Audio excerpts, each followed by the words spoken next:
My name is Gary Butterfield. My name is Cole Ross. And welcome to Real Lich Hours, Episode 2. The name is not a pun.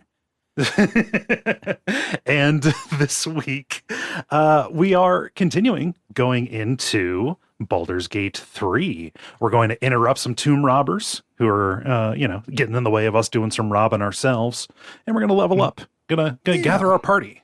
Yeah, in the Let's Play segment, we're going to visit the player's handbook and talk about fighters.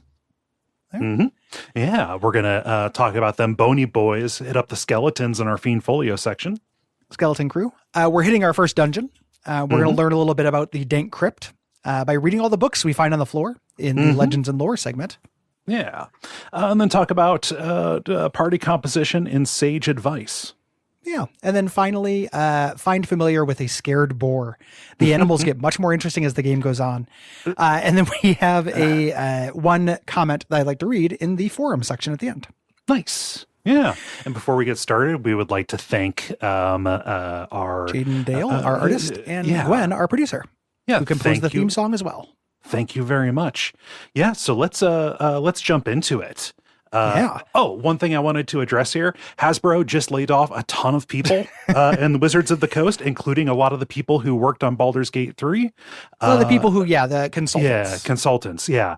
So just want to underline something we said in the first two episodes. This is not us co-signing anything Wizards or Hasbro does. I'm going to get that tattooed. If they make an audio tattoo, like a QR code, I can have people who listen scan. Yeah. It happens. It's one of those things that happens so rarely, but when it happens, it's absolutely maddening when someone's like, oh, so you support this? And like, I just want to talk about this fucking video game and then this entire universe of things that thousands and thousands of people were responsible for. You know, those consultants being crumb bums, the company that employed those consultants being crumb bums, the consultants were great. Yeah. Is not something I'm willing to erase the 2,000 people who worked on this. Right. In order to punish. Yeah. So Baldur's Gate 3 is a monumental achievement, and I love the Forgotten Realms. So here we go. Yeah, and from lots of people, not just the bean counters at Wizards of the Coast. I always said the bean flickers at Wizards of the Coast, which is a fun accountant. God bless them. Yeah, that is a great accountant. So one thing I like to get away from doing in this is too many recaps. You know, follow along with us like a Let's Play. So you know what we did last time. Yeah. We're starting this one, the Let's Play segment, washing up on the ruins of the beach, with the ruins of the Nautiloid. Yeah. This looks great. I love this. Yeah. Just look really, really cool. Really, really well-realized destruction here. And we are going to look around, and we're going to look around specifically in the Nautiloid. We want to gather a couple allies on the beach first. Yeah.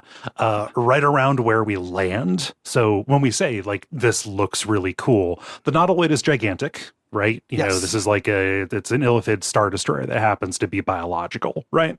Yeah. And it is draped across the mountains here. And it really messed up a bunch of people's days, particularly by crushing them. We got some fishermen who have just been pasted. We're just hanging out there. One guy's just reading a love letter and just kabam.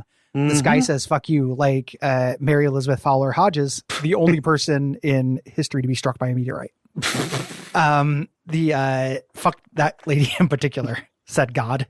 When I go and look at the people here, I get my first Dark Urge option. One of the things when we talked about our characters, you had kind of come up with a backstory for your character. With the Dark Urge, there's not one. You're an amnesiac, which is why I didn't do that.